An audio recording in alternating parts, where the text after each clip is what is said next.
Now I've got audio. We're good. Okay, now we got audio. Sure.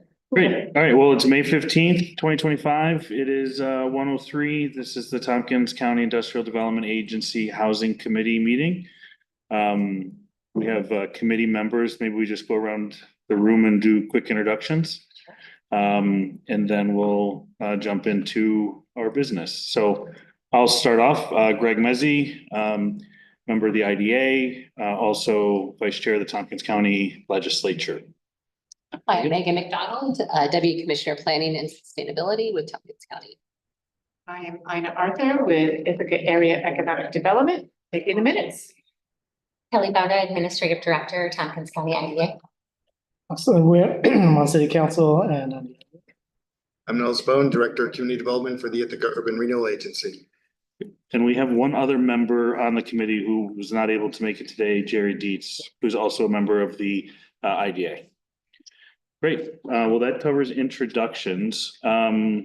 Next, we have the housing demand study. And we've had a chance to review the proposals. Kelly, thanks for compiling some scoring information and sharing that. I don't know, Kelly, if maybe you want to give a quick background on how we came to this point, and then we can jump into the evaluation and what our thoughts are. Absolutely. So it was decided during a Tompkins County IDA meeting that we wanted to do an inventory and have a demand assessment take place this year. The market seems to be changing a little bit, and the board just wants to make sure that projects are being incentivized properly, and also just, like I said, an inventory of the demand for the county. We received 4 proposals that were sent out to committee members.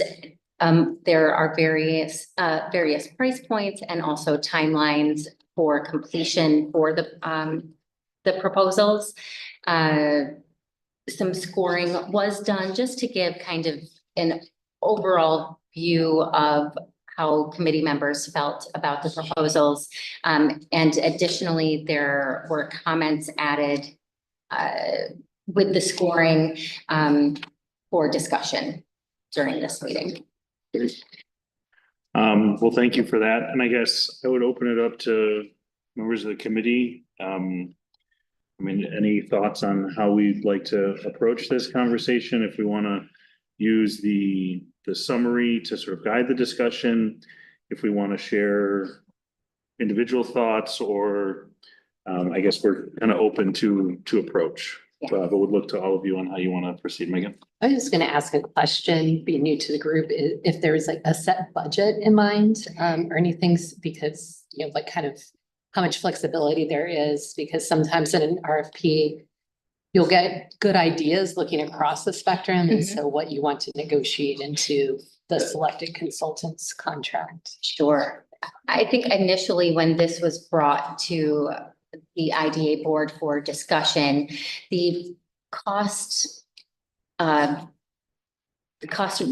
was thought that it would be somewhere between 25 and 50,000. So that's kind of where we were looking. So we saw 3 that fell comfortably within that range, and 1 that fell not as comfortably outside that range.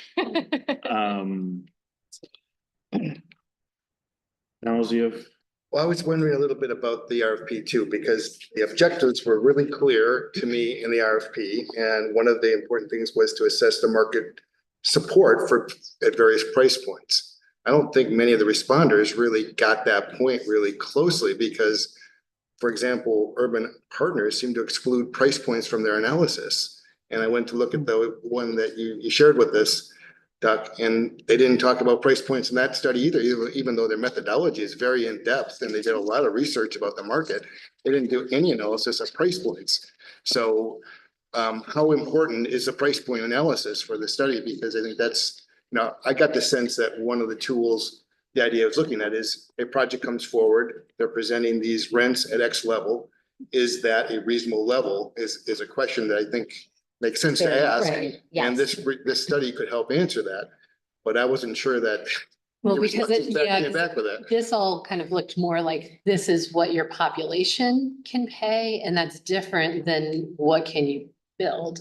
Like, yeah, that part too. Like, I mean, we can say that like we need this many homes built at $300,000, but if it costs $500,000 for pure construction. Right.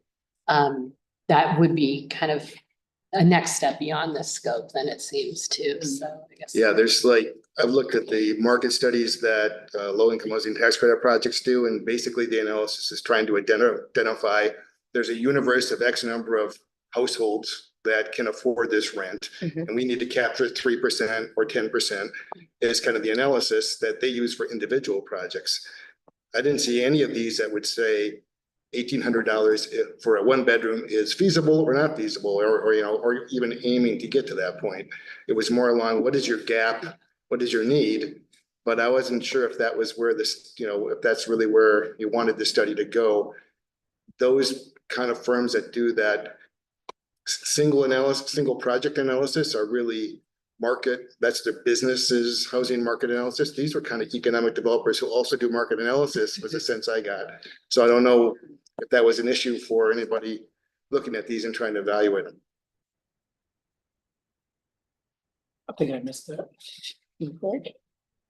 But I'm glad you brought it up, Nels, because I think that is kind of the, I don't want to say the heart of what we're trying to get at is, but what is, where are we deficient? Where do we have surplus? You know, where, but then again, to Megan's point, just because we're deficient doesn't necessarily mean that in a traditional method we could get there. Yeah.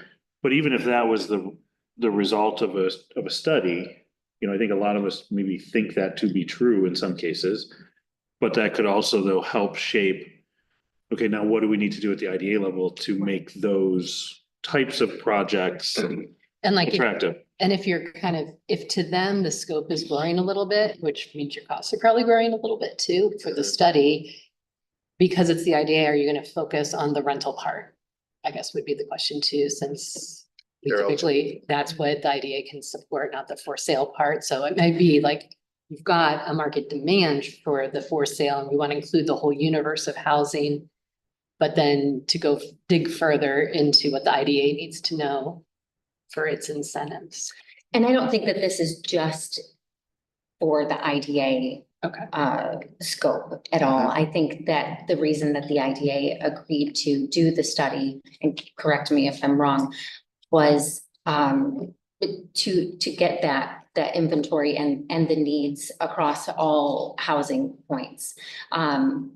Because yes, you want to make sure that the correct type of housing and projects are being incentivized, but it also went to the bandwidth of work and people available to do this type of study. And when you and Katie and your team were like, we don't have the capacity right now to really undertake this, that's when the IDA stepped in and said, let's do this study. So I don't think it was just for IDA incentivized projects, but for housing overall. So you may need a baseline study, and then if there are further questions, you might need to expand the scope or go back out for somebody to refine it if it's going to be a tool that the IDA is going to use. I'm not sure you're going to get a real good tool for this to determine whether a project is, you know, financially feasible, you know. Because I think most of what we saw would be like, they could tell you like, this is what your market needs, but then we need a part two about how can you actually meet that need. So. I mean, Cumberland's approach had gaps, like Yeah. this is for these to be feasible, there's a 40,000 per unit gap or something like that. Right. So I noticed that they did kind of work at that, although they didn't have a lot of income categories. Yeah. They kind of stopped at 80%, I think. And I think the part I will say that caught my eye with Urban Partners, and there was some interesting because it was so in-depth and so expensive. It gave, to me, it gave some thoughts for like, you know, drilling into the details of some of the others' methodology if you're going with somebody else.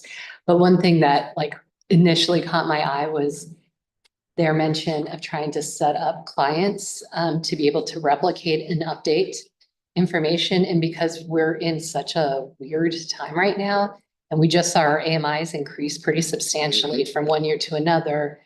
That part, we tried with the county's last housing needs assessment to at least get a little bit out of the black box, which a lot of the kind of the economic analysis are these kind of proprietary consultant black boxes. Because the first housing needs assessment was completed, my understanding was like, not that long before the 2008 recession. So everybody was like, well, we can't really tell how solid this information still is. So at least understand like, okay, what impact does, an unexpected increase in student population or unemployment or, different things have. So I think wherever we go, if there's a solid understanding of the assumptions and how we could tweak things a bit if like our AMI like changes suddenly or our median, so our median incomes, or, other things happen that are really different, because that seems to be the theme of 2025, to make people feel like if there's some projection going forward, that 2 years out, you don't feel like you need to do this all over again. Certain things.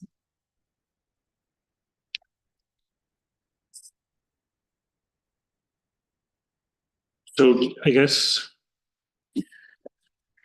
to this sort of two-part question, was there a presentation that, and I guess I kind of rely heavily on Nels and Megan, because you live, I think, in the space. I mean, Doug, and I respect your opinion comments too. Absolutely right.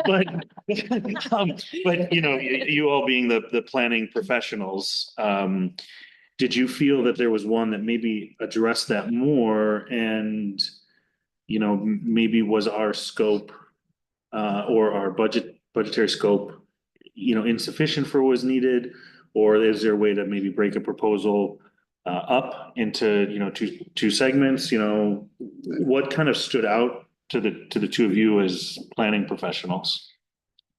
And Kelly, I'd ask Can you I the same add to to weigh that? in. Yeah. I'm wondering, you made a good comment about these are economic development council or agencies that are adding housing.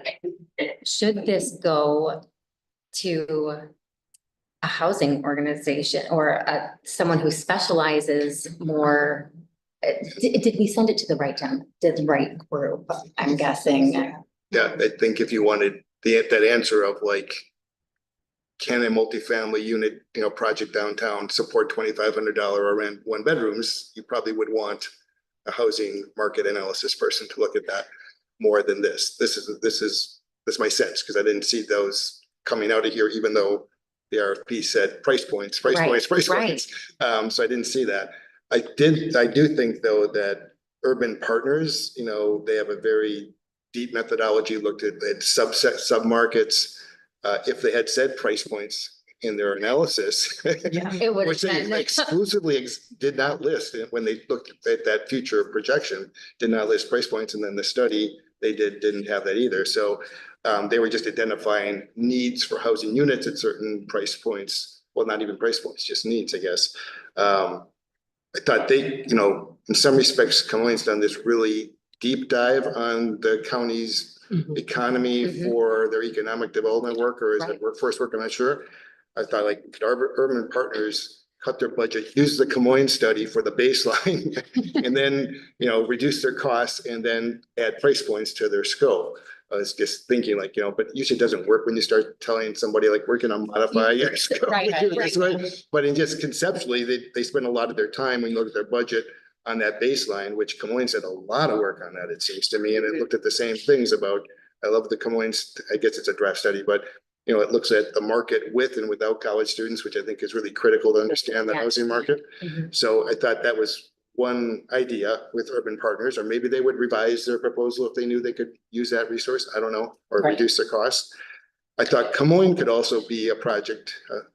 Their study could be beefed up a little bit or added on to do more, because they were the next closest in my mind to being able to respond to the request. I didn't like Concord Group at all. It was a cookie cutter. That was the most black one. box. Yeah.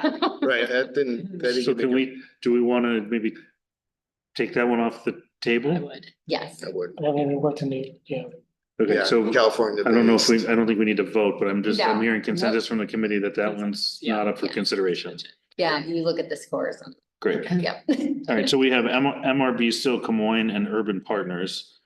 I mean, do we want to touch on MRB for a second? Because if there's ones that we can eliminate and then it comes down to two, Right. we can have some comparative conversation.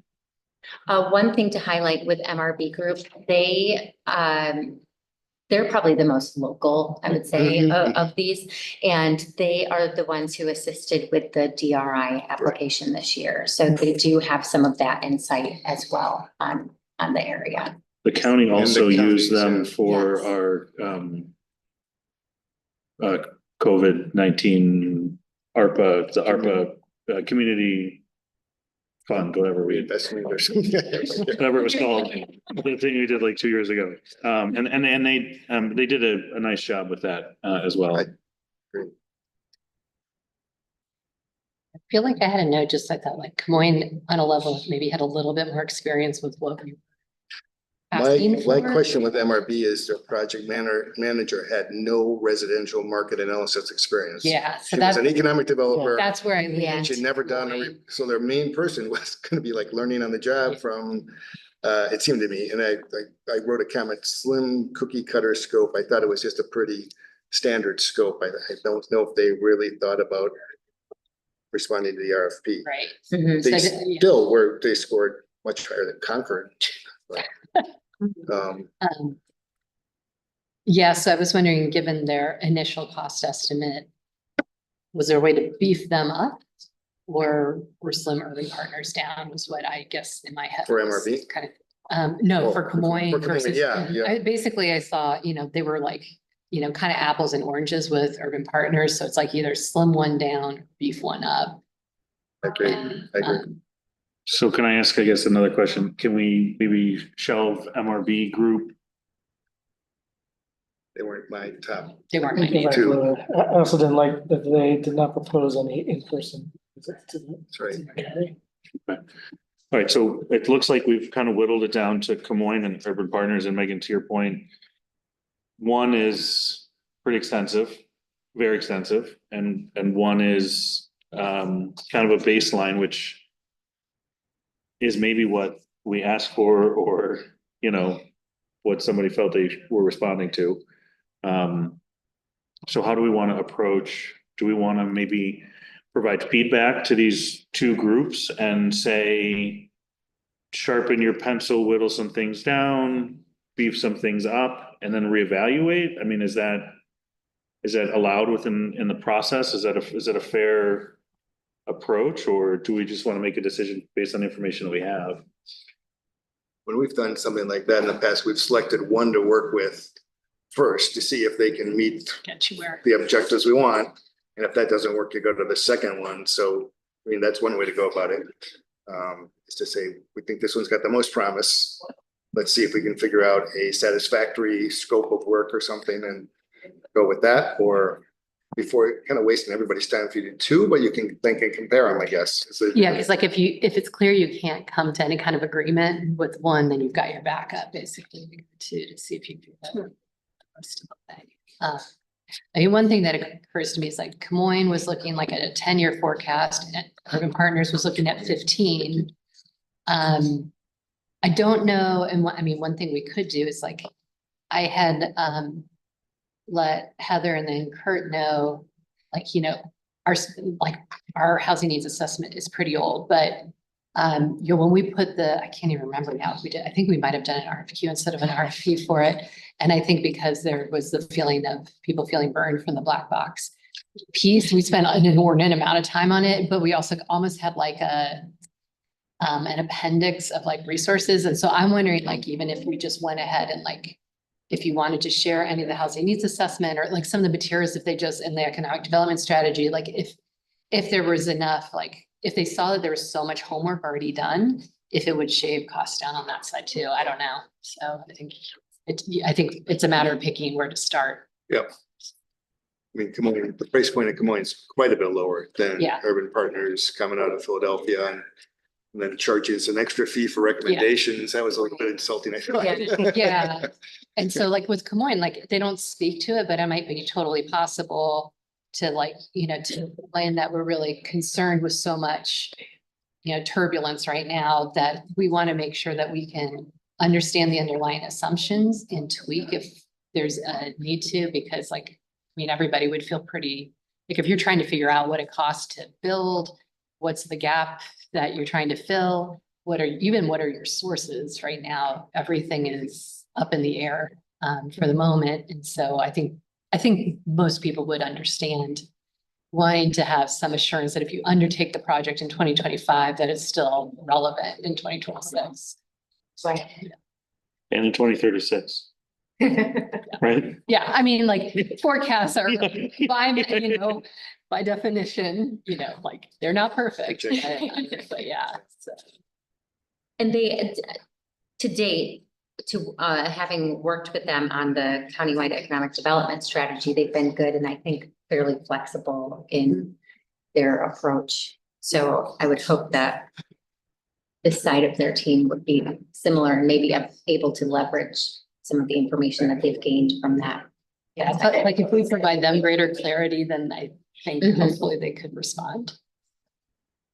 Yeah, my top score was Camoin, but just barely over Urban Partners. I told Kelly, I was having trouble because Urban Partners was just so different because the time, the money, like what was there. So I was like, depending on what you're trying to get, I was having a hard time like Yeah, no, I agree. picking one over the other sort of thing. So, and then with like, if it came down to Urban Partners, I think if I remember correctly, I think, there was there's more extensive like engagement and things. And like, I wasn't sure that There was a lot of all. public engagement. It was a Yeah. little bit more of a planner approach than the straight up economic development approach. And so I think depending on how much of that is Right. desired or not, there were different. They were gonna like inventory every major rental property.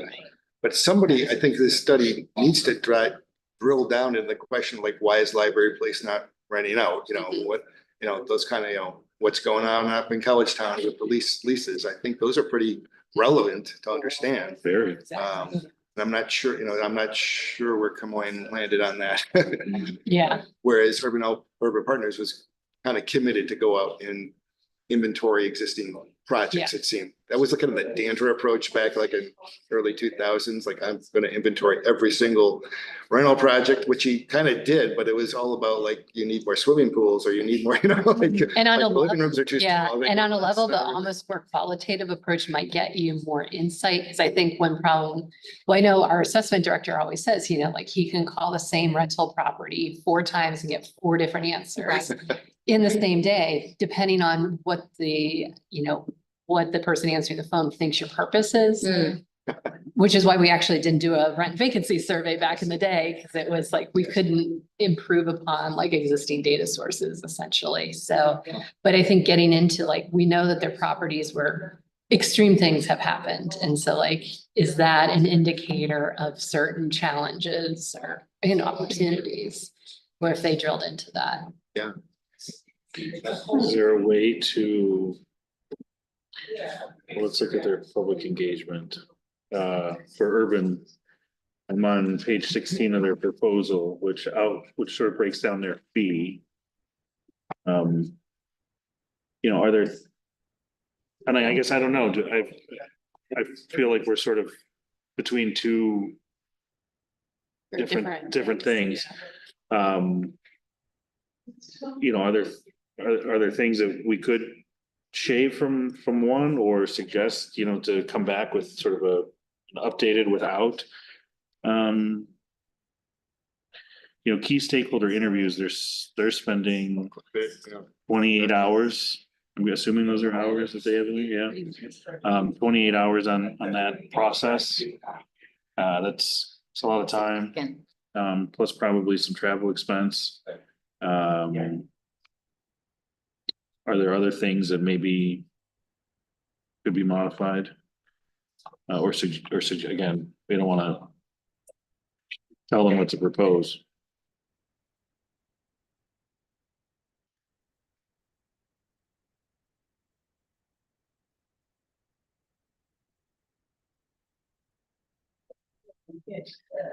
The implementation strategy.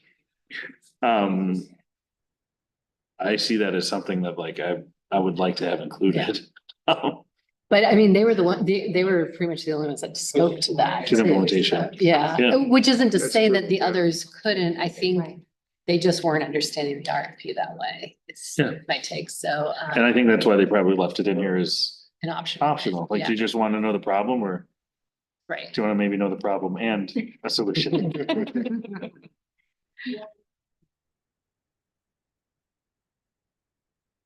Dawson, do you have a strong, I don't, it came down to these two, I think I put in my notes to Kelly that it really depended on what you were willing to spend. I did rank urban the highest, although I see that has a high standard deviation, so it seems like there's. The cost was so dramatically higher, but I kind of came in assuming that.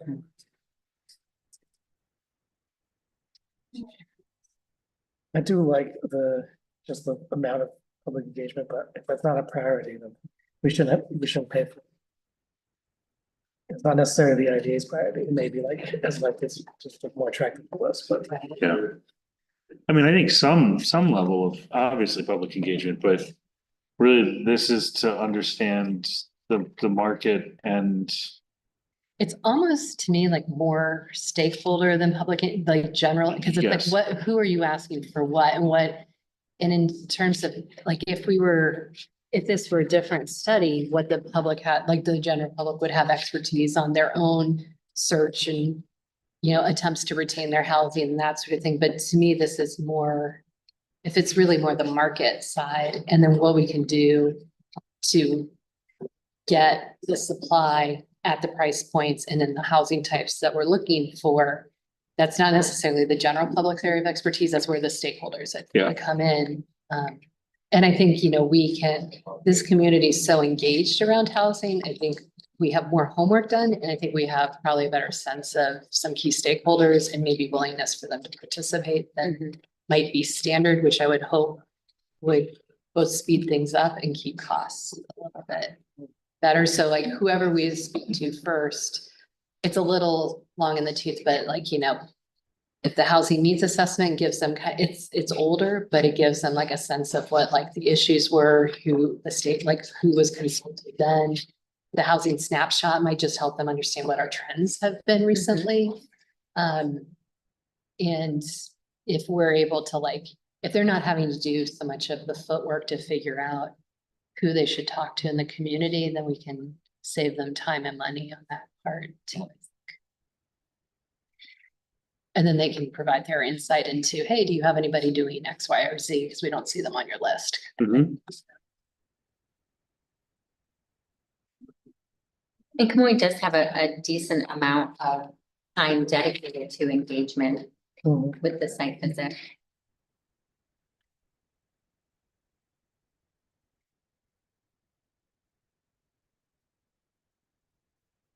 Let's be pragmatic. What do you think our colleagues' appetite would even be for spending 50%?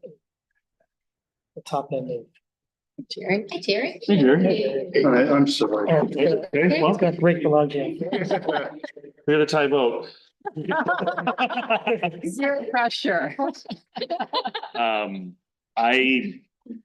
I personally would struggle with the upper end of the budget and going over.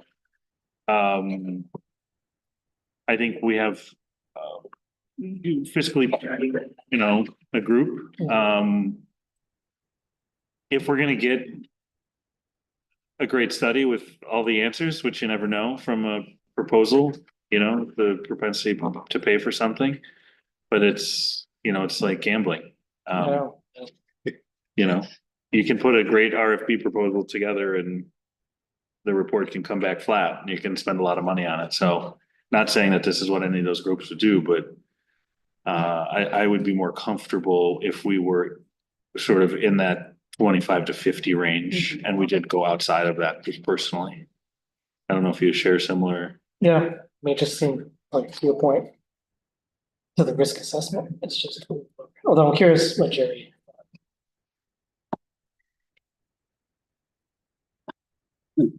So Jerry, just to bring you up to speed, we're currently, we've sort of, taken the Concord Group and MRB and shelved them.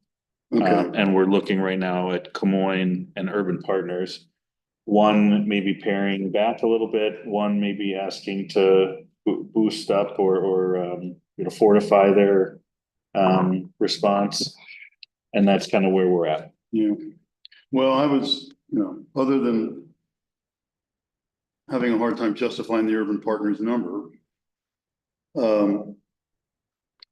I mean, the only group that I'm familiar with in all of this is the Des Moines group, and that's only through my work with the IDA. So, I wasn't surprised this is how this all flushed out.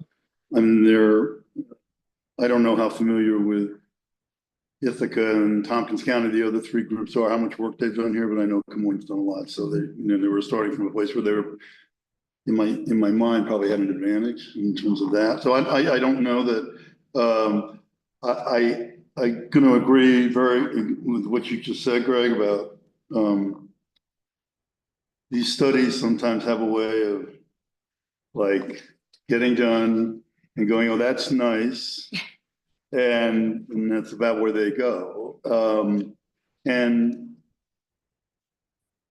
I think that intuitively, everyone around this table probably has a pretty good sense of what's needed. And that we could spend, like you said, 25,000 or 40,000, whatever it is. And just kind of end up with something that's just going to support there's a lot of intelligence around this table. I mean, I've worked in this thing a lot. And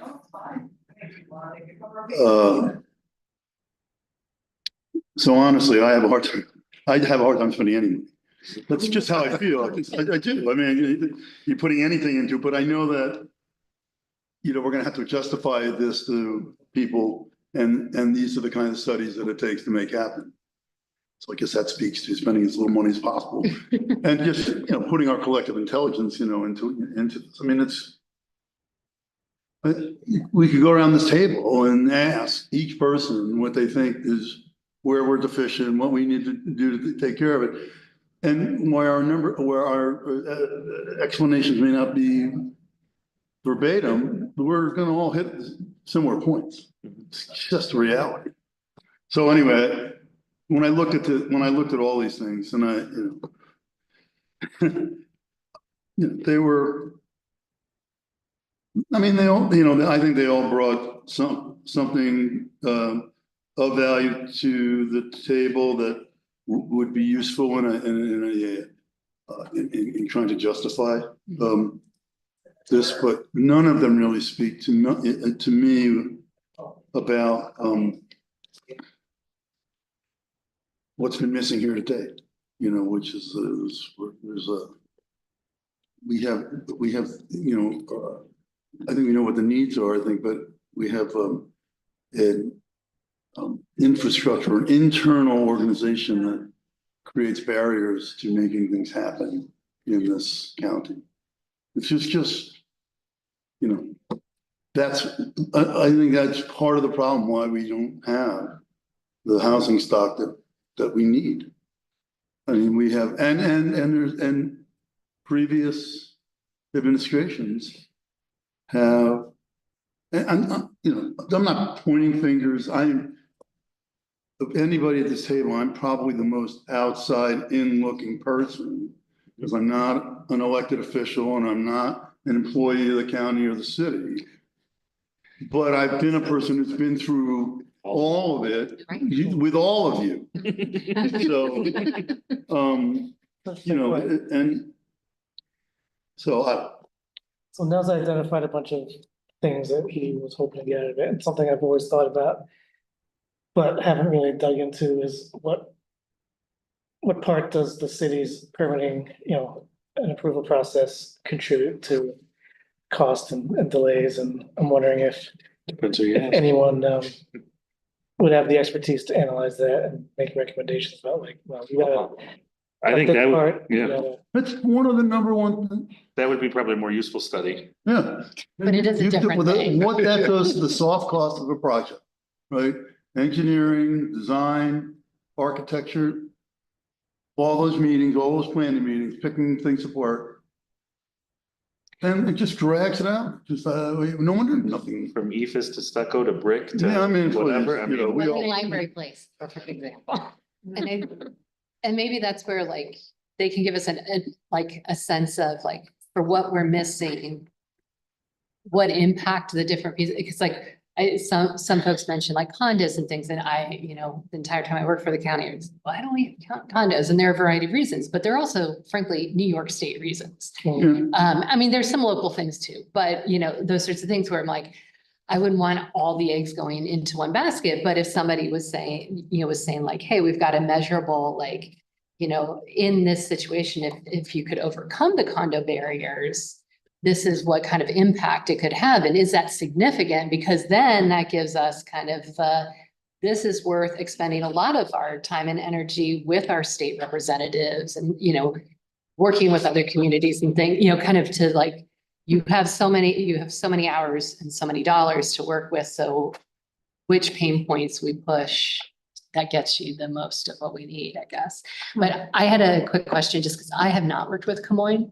And so if others have, if that's been a positive experience and, is that a plus, a minus, a neutral kind of thing, I guess, too, so. I haven't worked with We're working, our office is working with them now.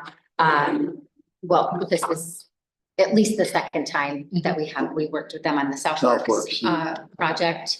And I will say when feedback was provided to them, they went back to I don't want to say the drawing board, but they went back and edited and made changes as. Yeah, they weren't perfect out of the block either. Right, and same thing with the countywide economic development strategy right now. There's been a lot of feedback to them and they've gone back and changed things. They're willing to work with the partners and stakeholders that are invested in the project and studies has been very good. I wonder if there is benefit to sticking with one group Yeah. but then I also wonder, is there benefit to getting the diverse. a diverse Then we viewpoint? get two completely different. I mean, one But thought, it just comes down to the same thing. What are we trying to get out of Yeah, this? right. And who can we most successfully work with to achieve that? And in my mind, just based on the experience, and it's really, as I said, the only people I've had experience with is going, they've been very, I think, receptive to a dialogue. And they've looked at our community from different lenses for these different studies in multiple different ways. So I think that for the price point and the time and collectively what we saw based on other studies that they've done. And I think I that's think that- reflected in their pricing too, is that they already have so much Mhm. information that they've gathered in Yeah. previous work. And if we provide these things, we need you to come in on pricing Yeah. and how does the city's Yeah. permitting and zoning impact projects? I mean, Well, These are things we maybe, want to maybe, add. again, I don't want to pick, sorry, I don't mean to cut you off. I don't want to pick on the city. As much as Oh. at times I thoroughly enjoy it. I do think we should look at the municipal entitlement process. I like that. It's kind of- recognizing that we don't control it. Yeah. I mean, so, yeah, No, but yeah. no, not us. Yeah, That's, yeah. no, the county has we're not complicit in this at all. It's purely the villages and the towns and the. And, and just Don't the stick city. on It's- this. that's- Of course, This is- I think if we looked at places that had high opportunity for development or the nodal areas. Like I know Dryden's doing a lot with housing. Yeah. What does their entitlement process look like for the type of housing they're building Right. as it relates to the entitlement process in other parts? That's a comparative study that I think would be eye-opening because maybe we could be driving more development outside of the city. And maybe we should, and maybe if we paid to have that study show that, hey, it makes more sense to put it in Dryden or Lansing or Trumansburg or wherever, then that would maybe help the city realize that they had a process improvement need. I had a conversation just a couple of nights ago with Bruno Schickel, who developed those little houses Yeah. out in Mhm. And this is basically the tenor of the conversation. It's just easier to do it in these smaller municipalities where, he said the mayor of Dryden brought me to the Freeville guide, and that was how we all got together. And they found a way to, just make, and look, it's just their code enforcement, their stuff is just not as stringent. It's not. It's easier to function in these outlying areas. I think that looking at the housing thing as, as a county-wide issue is certainly important.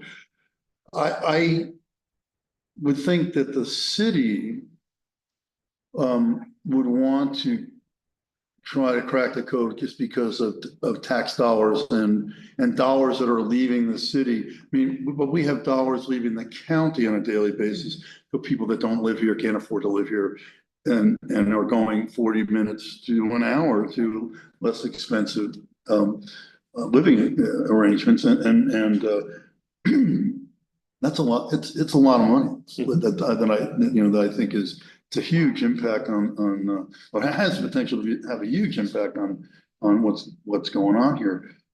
Never mind, any of the larger employers having are still beating that drum. Can't bring people in here because there's nowhere they can't afford. They can't find a place to live. And that tune is never. Something Greg said made me think of you talk about nodal development. So transportation was not a big part. Moyne mentions it once, and then Urban Partners mentions it a few times. But I like to put that in the equation too. If it's like Yeah, building Urban a Partners talked conference. about that a little bit more. I mean, just one thought would be too, to like, if we wanted to pick like a key project reference for each, just to get a sense of, what a couple clients thought on, like what a client thought on one side or the other, just to get a sense of like how much this is their strength, because it sounds like we've got a little bit better sense of Des Moines as an entity, but not necessarily in the housing world. And then to get a sense of Urban Partners and how, like, I mean, if you're getting like feedback, oh my gosh, like this is an amazing tool that we're able to update, and if it covered something in a really, that might help direct, like, are we trying to beef somebody up or clarify somebody down a little bit and negotiate the budget? I guess where to put the energy. I like that approach. I just worry that how do you shave a significant amount of, Yeah. dollars off of Right. Urban Well, Partners I to was get thinking like, if basically, Coin like knocked it out of the park with some of their housing studies, then that may give you like kind of give the confidence to just like, let's go to the table and just, explain in greater detail both what we already have done and the stakeholders we kind of already have easily available, and what we really need that wasn't in their proposal. So I'm gonna throw out a proposal based on that. And let's just see how we feel about it. Is looking at Des Moines Associates as a primary vendor. Kelly, Megan Nels, somebody could maybe work together and check some references. If I think they supplied some. And maybe we can then take a minute to go around the table and say what we feel is missing and ask Des Moines to come back with price points, or how does this impact transportation, or what role does the entitlement process play? Whatever those kind of variable extras that we're hoping to get, and see how they respond to those. And then use that as a final response to solidify a decision. Does that make sense? Yeah, I think it's a good approach. I don't want to take Urban Partners off the table. I think they'd be a great backup, but I think it sounds like we're generally leaning from cost, knowledge of the community, ease of relationship management between entities, and then being able to maybe add some things on to their scope, and it obviously have an impact to their fee. Concern I have is to ask them to do something that they don't have expertise in, like, entitlements may not be their thing, Well, yeah, just ask them to respond to that and say like, hey, this isn't our jam. Like, we're just not gonna get near this. Right. And I think That'll we. be our first study we've ever done on Yeah. that. Happy to do it for you. Yeah. Yeah, And then you thanks. know whether you're a guinea pig or if this is like Yeah. in their wheelhouse. Yeah, basically. and I think we ask them to be fully honest and transparent, and we would rather have them come back and say, we want to stay away from that. And we just want to focus on these things, and then we have to make a decision from there. Right. As well. And that decision also could be like, this is the first part of something and there might be a second part that isn't Camoin. Correct. Whatever. Yeah. Similar to the code study. Okay, does that sound, are we consensus around that? Okay, so what was lacking then from Camoin that we would like to see additional response provided for? Got the price points. Right, so when we talk about price points, do we want to clarify rental market price points, for sale price points, all price points? Well, I think we need both, for rental and for sale. I prefer that if we can get it, yeah. Okay, Um, I just want to make sure There's that still we're, too transient a market to not Yeah. consider the rental apartment. Oh, 100%. Yeah. yeah, I want to make sure we're just very specific Yeah. with what we're and asking. that the price points include middle income price points. And maybe even what will the market support? What's the maximum the market will support, you know, in terms of a good sized project, not a 4-unit project or something, but. Yeah, I'm trying to think like. Given all the other work around like capital A approvable housing. I mean, do we really want to make, kind of go like 80 and up in segments and not worry about slicing up below 80 a ton? Yeah, I agree with that. I don't It's like, think it's that's- like, we know that there's like separate work being done in the 80% and under, so it's really the above. Agree. It's the missing middle plus. Yeah, Right. exactly. So we don't need the like the We know what 30%, the people can't 50%. afford housing. Because otherwise, people get into the, low income, extremely low income, like Yeah. all of these slices, and we don't need them to expend that energy because we've got a whole lot of great organizations working on Yeah. what's possible there. It's really, we need, like, as a group, it's good to know, like, that's where we need real work on formerly affordable housing, but what we're really struggling with is then everything above that. My question that I've often wondered is how do we transition someone from capital A affordable to that next segment of housing, right? That wherever that falls, what does that path or pipeline look like? Is it more development is it Well, yeah. job growth? Like what is gonna be the driver to move people up? Because that's where I think for sale housing could play a massive role in our community is getting folks that are ready to not be renters into a for sale, for their ownership environment where they can start to build, generational wealth or stability or whatever the case may be. That to me is a pipeline or funnel to help advance our society. I don't know if on all the affordable projects we're building, do we just leave people in affordable, or is there a way to keep people progressing through the sort of continuum of housing stock? But that seems to kind of get to the middle income, missing middle side of it too, because it's like if you now are at an income level that, you may not even qualify for the affordable housing Yeah. anymore. But can you move into your next unit, whether it's renter or Or own. owner, Mhm.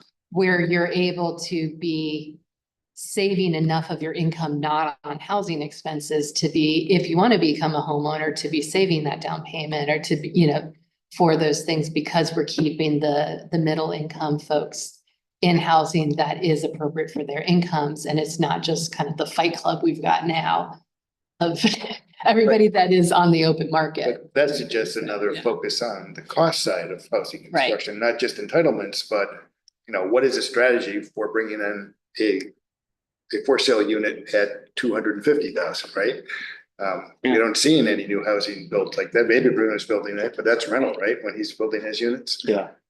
He Which sold them that, units, so that's where think people that's- are like, we're trying to figure out, like, can modular get, like, what can get the Yeah, cost down? modular. Because if we can't Yeah. deliver a unit of housing for the amount that a median income person can pay, then it's by definition not gonna be affordable for them, so. That's where I also, though, I've always wondered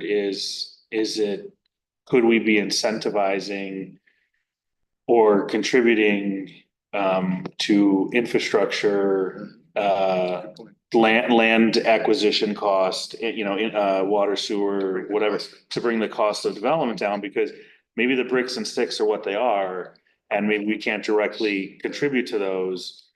But can we contribute to making more developable locations Yeah. that then allow a home to be built for 200 and not for 300? These are all the conversations we were having in the Chamber of Commerce was Mhm. posted that. These are the exact same, considerations of how can we create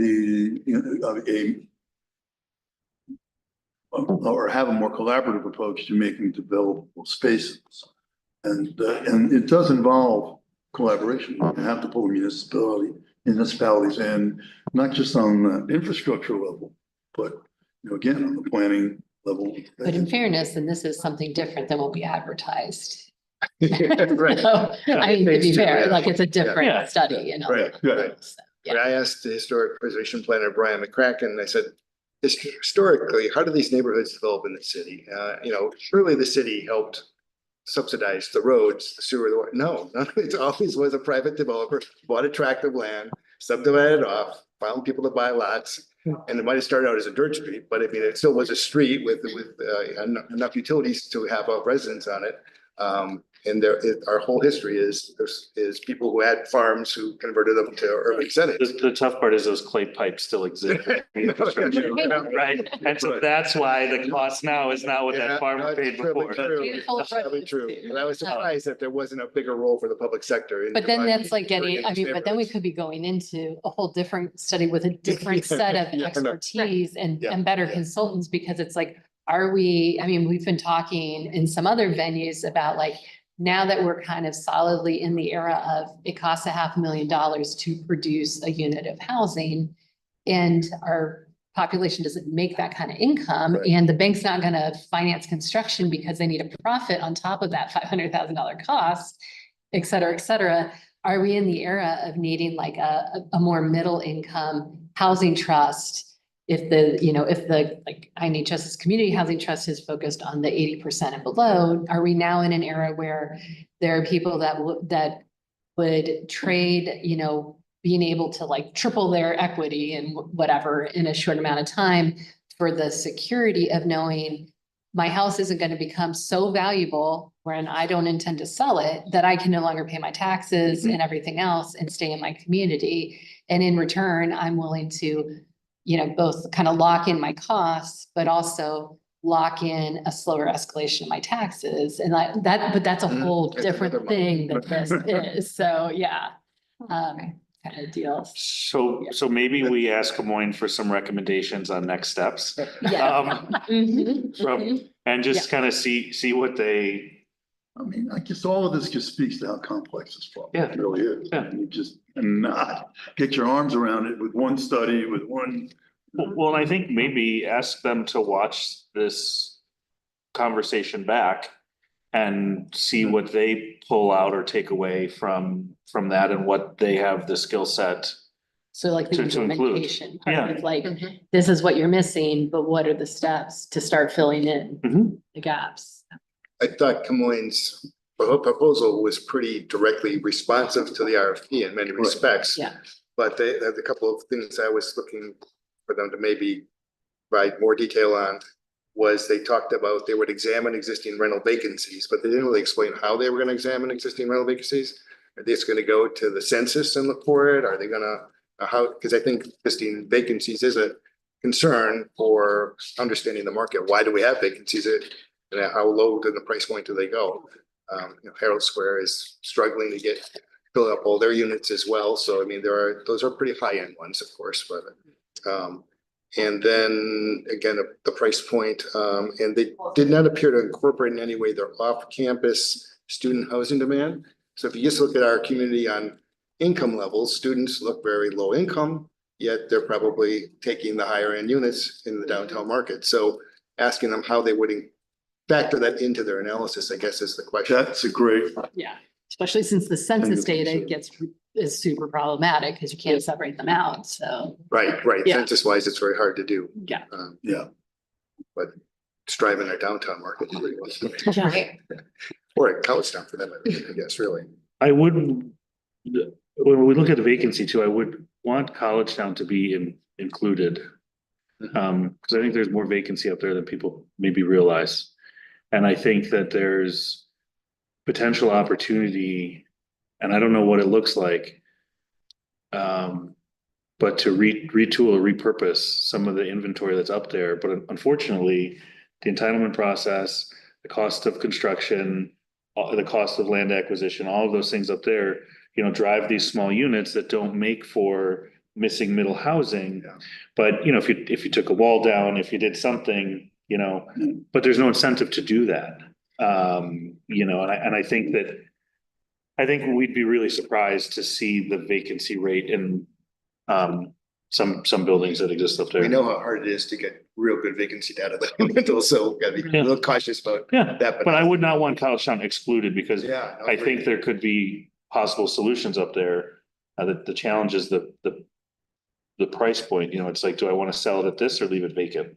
And I think a lot of people are unfortunately choosing to leave it vacant because also people don't want community, mixed tenant bases to be in, Okay. Mhm. I don't know. Hasn't Pam Johnson talked about maybe trying something different with her portfolio up there? I've heard some rumblings about that. That she might be willing to look at non-student, even though she's got that whole, what's that street that goes along the gorge, right below Eddie Gate. As you're going down, what's that, Thirst? That one-way street, like. Williams and. Yeah, Williams, and that little loop. She's got a lot of those properties there. I mean, that's a lot of what's happening up in College Town too, that these vacancies are just in places that are kind of decrepit. They've not been kept up, and that's probably the largest reason that they're not occupied. They're probably, I think some of these landlords are trying to tap into, get something like what's happening in the newer high rises and frankly, for garbage. And I mean, I've seen it. I've been in the places. I know a lot of these places that are still, it's amazing what landlords think they can get for some of these places. And in fact, it's amazing what they do get for some of these places. But the vacancy, you're right about the vacancy. There's more vacancy up there. Is that something we should be, to Megan's point, is there a community rehabilitation, grants program that says, okay, if you're willing to convert your aged student housing into young academic or, young professional housing or something like that, and there's some rehab, again, I don't know what the mechanics of that look like, but are those types of things that we should be looking at to incentivize in Well, some way? I certainly think in lower College Town, there's an opportunity there, not in the heart of College Town. No. But in lower College Town, absolutely. Yeah. And I will say and then I don't know, I mean, I know IDA can't incentivize the for sale side of the equation, but what can an IDA do? Because it gets complicated outside of that, for government, to be, because typically there are not funding sources that we normally have access to that aren't tied to, you're getting the rehab assistance in return, you're doing some period of some version of affordability, which is not going to generally work with student housing, or these sorts of things. So I guess, is there a source, I guess, if we're trying to do something? And is there something the IDA Someone taking some of Yeah. the current rental stock Right. and incentivizing to turn it back to owner occupied is another thing that has been talked about that I think is a great idea. I'm always very concerned about the high percentage of rental our city is comprised of. I'll just say as an aside, we should get our assessment director on the list of stakeholders, because Jay Franklin, he has a lot of insights into the both vacancy stuff, but also that tipping point of bad student housing is still so valuable, what that takes to really be able to flip it to something that would be workforce feasible, I guess, sort of thing. So we've spent an hour on the topic. Do we feel like we have sufficiently covered direction for Kelly to go back and ask for Camoin to retool and Do you feel resubmit? like you have enough direction? Yeah. Yes, Okay, yes. So just to recap, so it's a better question. can check some references. I volunteer to check Kurt Anderson as reference. Easy one. Yeah, he's one of the references for Camoin. I mean, I have not, I will say, I did not like look up these housing assessments or something, but I reviewed. I don't want to volunteer you, Nels, but I don't know, like two of the references, one's the Clinton County Housing Needs Assessment and one's the like Champlain Lake George Regional Housing Assessment. I don't know if there's something we could look at online to see if. I looked we at the can get Clinton. more. Oh, you did? Okay. I found it, yeah. Yeah. I haven't done research yet, but I'm happy to take a deeper dive.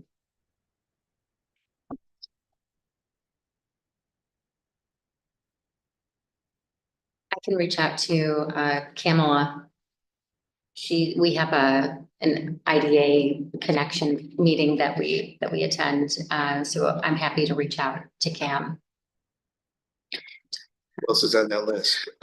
Molly Ryan from the Clinton County. Oh, Clinton right. Yeah, PA. these are the two that seemed the most interesting were Molly and Beth from Lake Yeah. Champlain Lake George, because they were the closest to what we were trying to do. Mhm, mhm. Kamala was Yeah, hers is. a senior in disabled housing Yeah, they're analysis. Mhm. I'm happy to reach out to Clinton, give him a try.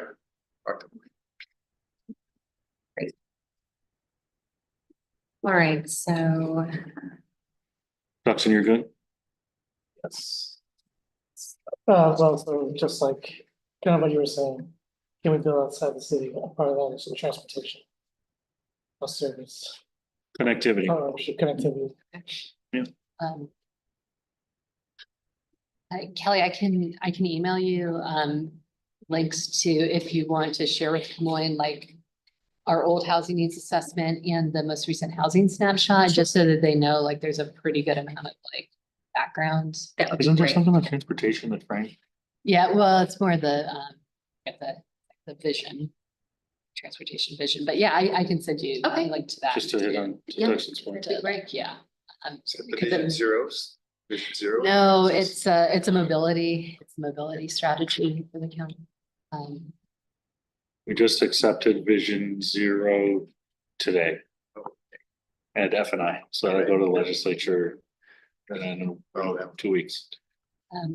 So if Nels is contacting Molly, and did you want me to contact Beth? That'd be great. Okay, all right, sure. And then we would like to ask for additional information on price points across the different sectors, rental and for sale. If we can get that, including the missing middle income. What's the maximum price point a project can support? Do we want to get that granular right now or not yet? Maybe we do that during a meeting It with could also them. be done by kind of, what is missing middle? I mean, if it's 100 to 20 or 100 to 40, 140, you're getting pretty close to, Define what's missing. Yeah, or define- well, you're the top of the market, right, for most people. Or is it being a little bit more explicit, like it's not just like what we need in these different income bands? But then given construction costs and everything, like the cost of development here, how big a gap is there to like meet that?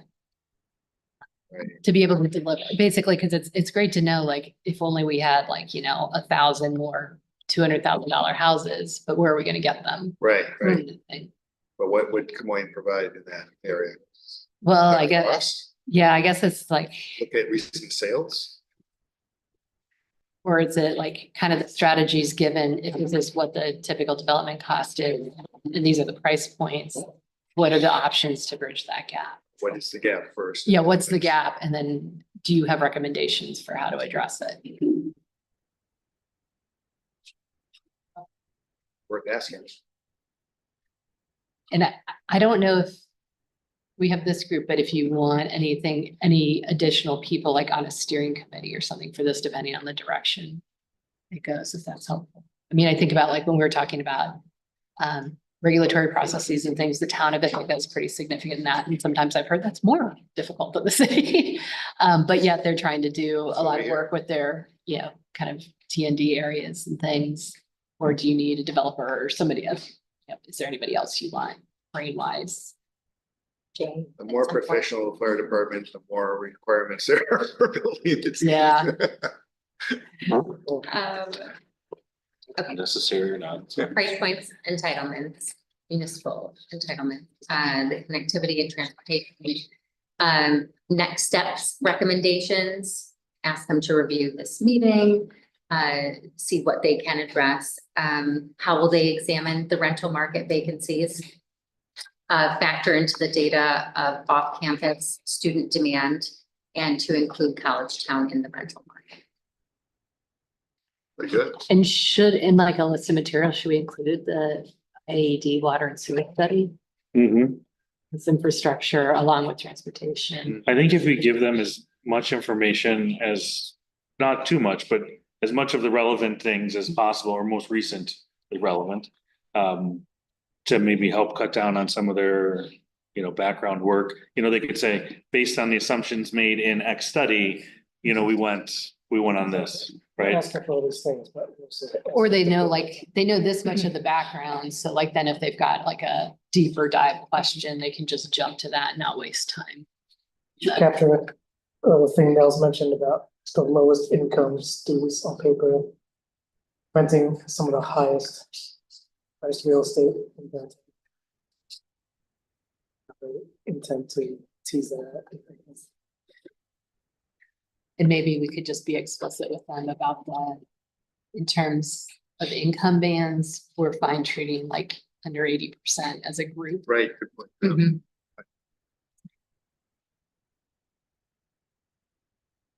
Do you have anything from the chamber working group that would be relevant?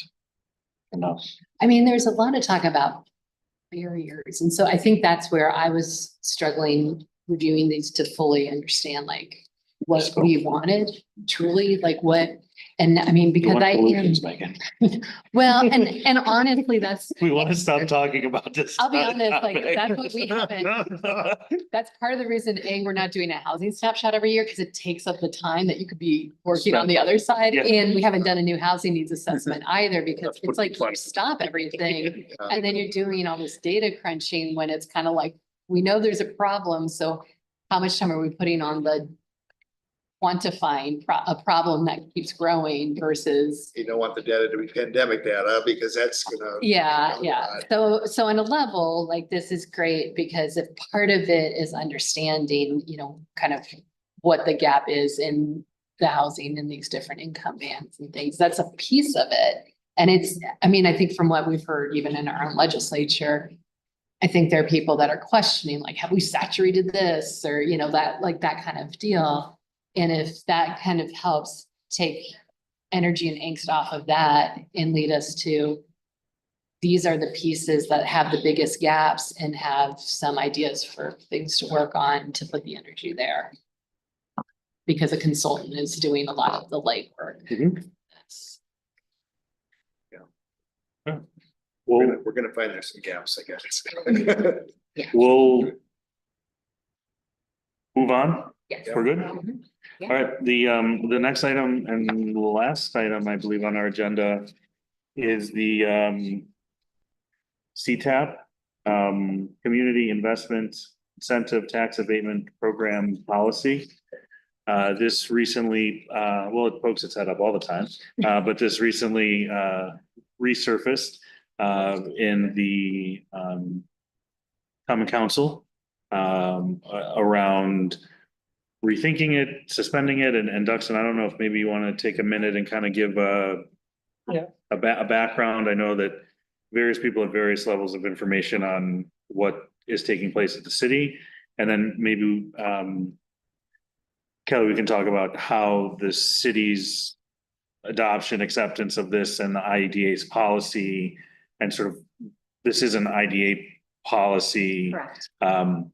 that the city has sort of agreed to, is my understanding, just to baseline everybody's information. Yes, So Duxon. that's correct. So the long background is, even when I ran for office 10 years ago, people brought up abatements almost as often as potholes, often in connection with each other. So I know, and we all know, public does not like them. At the legislative retreat last year, when this brand new council prioritized things, reevaluating CTAP was up on that list. Tom Knight, a few months later, gave a presentation. Things, no one really brought it up again.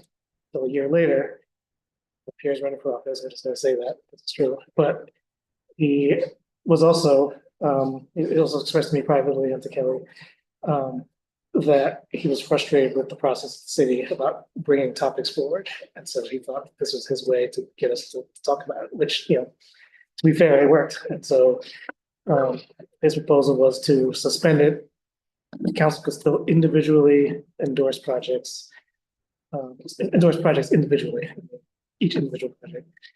But by suspending the program, it was never completely clear to me what he was looking for to change, but he, wants a community-driven process with updates. And I've thrown out in the past that the boundaries maybe could be updated. The idea for me had this whole it's called the hive. It fell short by one vote because the city, it was not in the city's endorsement zone. Yep. That's a reason perhaps if we want to see the vote. It was a Cherry Street development. Yeah. Kind of like- Right. So he agreed that that is one potential thing. But beyond that, he couldn't really identify what it is that he's looking to change. But nonetheless, he is interested in like a community-driven reevaluation update to CTAP. Before we even discussed any of it, one of my colleagues moved to defer it to a future meeting. That's kind of what we like. So that's just a quick overview of where we're at. Like Greg said, it's not new, but it's probably like the most concrete step. Yes. Recent years to actually amend So it. they haven't talked like specifics about, do they want to change what the like bump in the assessment property value? No, And does the city has to endorse a project for it to move forward? no. No, that's just, That was the case at one point in time. and the endorsement came from who or whom? One time, I think it was the council, then it moved to a mayor appointed group of 3 people. I was one of them. The housing czars? No, and so that it was basically the mayor's, endorsement was needed. Now it just, it has to meet the policy, Right. and it's a much more transparent, much, process in that respect, because there's a policy, you apply the policy to the proposal. Is it in the target area or is it a brownfield site, for eligibility, it's a 3 stories or more, those kind of things. So one of the issues that came up historically with the program when there was all these maybe endorsements was it was a very uncertain incentive.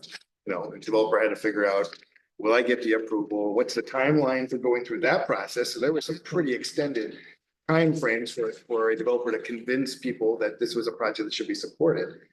6 months was not Jeff Rimlin, I think, was like 12 months or something. He never got it. And he probably shouldn't have gotten it, but still there was a lot of uncertainty. So the idea was it'd be a more effective incentive if it was clear. You meet the requirements, you're likely to get approval rather than a very, let's talk about your community benefits you're going to offer. We'll determine if they're satisfactory.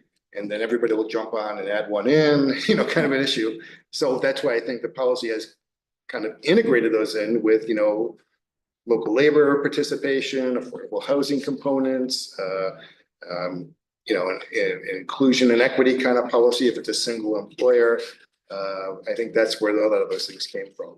So it has adapted to some of the concerns of the community, but there is a perception that abatements always result in less money for the school district and less money, and my tax bill is going up because of that. And I think the city needs to kind of work with Jay to pull out, let's look at the historical projects and see where they're contributing today. A lot of them do have a 7 or 10 or even a 12-year time frame where they're ramping up. But our first one, I think, was 2003, maybe, with Seneca Place in the Commons. I think that abatement's burned off now. So This is the last year. Yeah, so part of it might be having the data to be able to Right, communicate talk to the about what public are the the- story of like, we just saw this much more tax, because as things are coming off, this is how, and those projects, if they would not have happened without this, And we Yeah. provided that. Yeah. You did already, okay. Yes, yeah, Right. and we just gave updated information to Tom, which he presented to the Okay. mayor and But it's so. always, the project would have gone anyway versus it wouldn't go, Right. that's the key issue.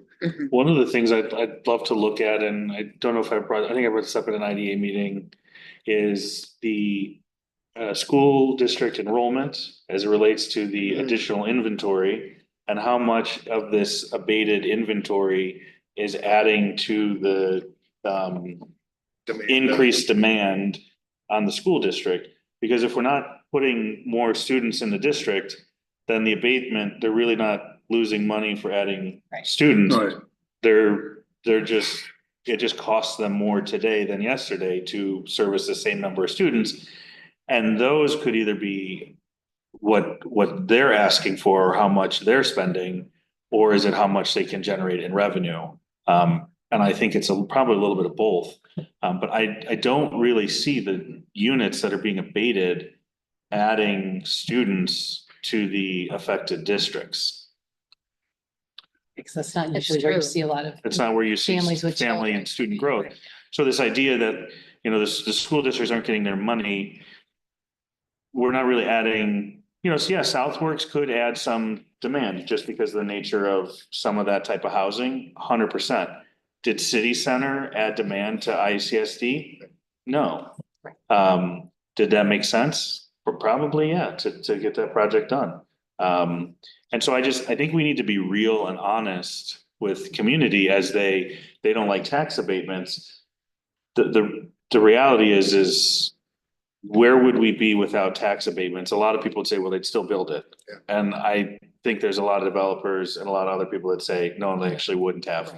And then you wouldn't have like 7 or 10 years later, this bump up. Of a $70 million, $40 million, tax base growth. The disconnect on this to me is stunning. How people are missing the forest and the trees. And then you haven't subtracted the, because they're still paying the taxes they paid last year. I think So, we just get rid of everything. yeah. There's no loss in current taxable income or revenue to any of the taxing jurisdictions. It's a slowed increase to new tax Yeah. growth. Temporary. And Rick Sean will share with you that he went to a district finance meeting. I was there. You were there? I was there. And he point blank asked, Mhm. how many of you, would vote? No. If you had a seat on the idea. Would you have voted? Nobody would. It was costing. In fact, they were getting more money. You were already getting more money with not one single child stepping into that South Hill school. I mean, is it really like a simplified version of just like each year, how much new tax, like as these are coming off, how much tax revenue, or even just what is the tax revenue of the projects that have been through CT period? Well, you have Just that. straight up, like. We have the numbers. I mean, yeah, the Yeah. previous director would share that pretty regularly. Yeah, so I mean, just like this year, there's X, whatever, $1 million more of property tax that wouldn't be here in this fiscal year if that hadn't happened a few years back. We are preaching to the. Yeah. Yeah. I just think that. I think the other challenge is like if for the affordable housing, it's brought in 3 million plus into the community housing. Well, what's your alternative way to fund affordable housing? If this is one of the tools that does it. I am a little bit, I wonder one potential reform I think about in the CTAP is there's a standard abatement schedule and there's an enhanced, everybody hits the enhanced. Yeah, so just- Not sure. So my view is like, well, is 7 years the right number? Is 10 years the right number? And If a just- project can't make it financially work in 7 years, are they gonna make it work? I don't know. That might be an area where you could tighten it a little bit. I don't know. I mean, it's. And where did the 10-year come from? Where was?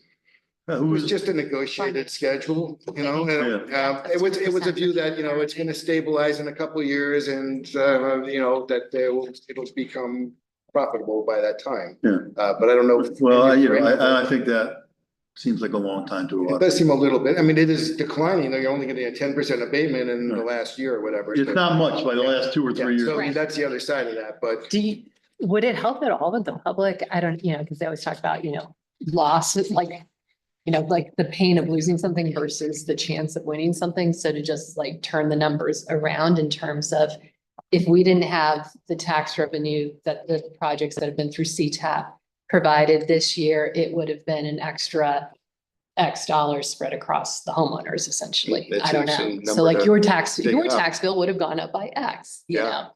to just it's a good I don't data know. point to have. It's important, but to Nell's point, people will still say They it would have built it anyway. Right. But the counter to that is, as far as I know, Hive, Campus Advantage before City Center. City Harbor is still They struggling to get changed done. things. So like the ones that, There's 4 that didn't get it. yeah, the ones that don't get it, Well, wait, none of them. City Harbor did get it, but And they then- can't do it anyway. Well, then there's 2 examples. Like Yeah, that, projects are the still, citizens, like there are projects who have gotten it who are still stalled. And so I think both of those types of projects are counter to the, it would have been built anyway. We have Yeah. evidence. Yeah. that- well, and people like drive by the Uncle Joe's site. I mean, like, Yeah. people are driving by sites and they can tell stuff is not happening, so. So I don't know if we do anything with this right now, but just wanted to, That's a helpful To bring it conversation. Has the breeze forward. and broken ground, are they going anywhere? The Breeze there, it's under construction. Okay. Yeah, they're Who's on the Breeze level again? 3. Yeah, you can That's see the it one from Route by 13. Gagon site. Oh, yes, yeah. Sorry, I try to keep track of all Yeah, the the names. kitschy names. There's some names that are crazy. when you come down the hill, you can see it, Yeah. by the school, you look up and you can see it. And do you think that having the assessed value bump be at $500,000, because that's a lot less than it used to be, is helpful because it means the little, like technically the smaller project could, or I don't know, or is it not? That's always been The- a function of whether it made sense. It actually, there was enough benefit to the developer developer, yeah. was the question I think that came up because you're going through this kind of complicated lease back agreement with Yeah. the NDA. And So you then kind of let the- each gets a.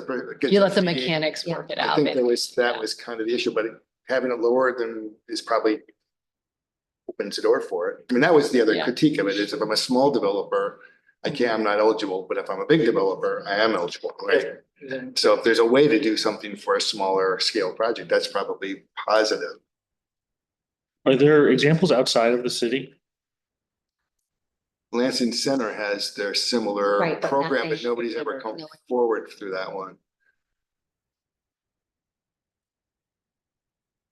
Maybe that's something we should be talking about. Dryden might want to consider something like that. Mhm. Does the municipality have to be on board? Yes. Yeah, they you're need not to get gonna do support. Mhm. They have to sign off on this? Yeah. But the policy remains, This is just. Wait, this The city. municipality doesn't Yeah, have they to don't have to formally sign sign off. the IDA, You But wouldn't, to create you the, wouldn't really want to push it. I'm thinking more like, I don't know that, well, like, if we're not, not having enough housing, not, maybe we do. not legally, but I think from the IDA standpoint, like, you're not gonna want to like run a program against a municipality's wishes. Right. Yeah. In their Right, territory, yeah. basically. Right. So that's. I guess my question is, why are we only looking in the city of Ithaca for these type of things? And why shouldn't we be looking other places? Because we need, not everybody's gonna live downtown. Mhm. And we need to encourage and spur development. Do all the And I would work. say You the can do the the bricks and IDA, sticks yeah. are the same price, whether they get delivered to State Street or, Enfield. Well, and Unless with you the got water and IDA sewer methods to, demand, yeah. typically they're not supposed to incentivize housing. So This this is was sort of a the workaround for it. Yeah. Is to increase density in the downtown area. That's why it doesn't for apply to housing college growth. town, Right. because it has to be in particular. It just started with the city saying, we want to promote tax-based growth. Mhm. And they created the policy and the IDA had the legal right to do it, so they worked together, and then the policies changed to the IDA, but it's really bound for that, because otherwise the IDA can't incentivize housing, period. I mean, it's a kind of an interesting moment because with like more of our communities getting on board with pro housing. I mean, the county has our development focus area strategy. I would only say established nodes that have infrastructure, not the Right. emerging ones without, but is that something like there's more, I guess, like municipal local appetite to, which then it's always chicken and the eggs because we'll see like, you know, your comprehensive plan says you want more housing affordability and then your new zoning update makes it impossible. 5 acre parcels for. Yeah, I'm like, you can't, like, you by definition can never have a tax credit project anywhere in your municipality kind of thing, but, It does seem like the town or village of Dryden might be another candidate though. yeah. I mean, is this something that we should be having conversations with this group of incentives outside of the city? The town of Ithaca, I think, would be interested to their hybrid zoning, their Coming up. like, because they've got their nodes, you know, the South Hill, the Yeah. East Hill. So I think as it relates to the city's CTAP, it's maybe waiting to see what council comes back with and then taking those recommendations and then potentially modifying the IDA policy. I think boundaries, it sounds like might be something in the mix. We'll just kind of wait and see. I mean, and then I personally think we should see what we can do outside of the city. I think the other critique that we're hearing a lot is that the projects are very high-end rental unit prices. If they were at a lower price point, there'd probably be more support for them. Or maybe there's some way to provide deeper subsidies for those that are hitting the middle income market versus, you know, the highest market rate units. Is like that a 30-year abatement or a 20-year abatement? Right, 'cause, well, I mean, how do you bring down the cost of a project? I mean, look what Southwark's asked for, I mean, you know. Yeah, Yeah, And how And do went you 20 track years. it and enforce it too, right? That's the other issue with this. So I'm just saying that I think that's what sticks in some people's pro is, you know, these are units at $2,500 to $3,500 a month. But it creates good tax base, you know. Right, and if it's more middle income, then presumably their rents aren't as high. I mean, like, they're not like. the value of the building is tax- lower. The taxing, yeah, because the Right. property is not gonna be valued the Yeah, same way as a luxury exactly. apartment building is, so like what you're losing is a smaller dollar amount. Right. If city center was workforce housing, right, or that 80% to 100, it would not have transacted at $70 million, right? That's correct. Like, that's the economics of it. Yeah. So, rental rates drive property value Yeah. in sure. that space. So, Right. I think by adding in the local labor utilization and the affordable housing component, that's built in benefits for every project, regardless of what the other aspects of the project are. You know, you're ensuring you're getting some community benefit in this other area, which I think has really helped a lot to build the case. Doesn't convince the diehards, so that's for sure. You know, the difference here, you know, inside the city versus going outside the city is, I think to create the kind of housing we want in the city, there's just not that much land. I mean, you gotta start knocking down things, And it's gonna acquiring get more things, expensive and than knocking like- down to create yeah. that kind of housing. Right. Whereas you go out into outlying areas, Right. and there's more land to work with. That, to your point of incentivizing that, you know, outlying area stuff is, you know, I think is critical. You know, to address the city's concerns about, you know, development in the city, that there's one problem I see right off the bat, though, it's just, is that, you know, the housing stock is just old. It's old, and so as I said earlier, incentivizing restoring things from rental to home ownership is one thing, but also finding the amount of property you need is really hard. You know, I know that somebody like Vision was running around buying up properties left and right, you know, and trying to put chunks of land together, but we're seeing where a lot of that sits right now. It's just, he's either trying to resell or not doing it. we are at our time, and not to be the timekeeper, but unless anyone has anything else to contribute for the good of the order, maybe we stand adjourned? That's good. Okay, thanks, everybody. Thank you.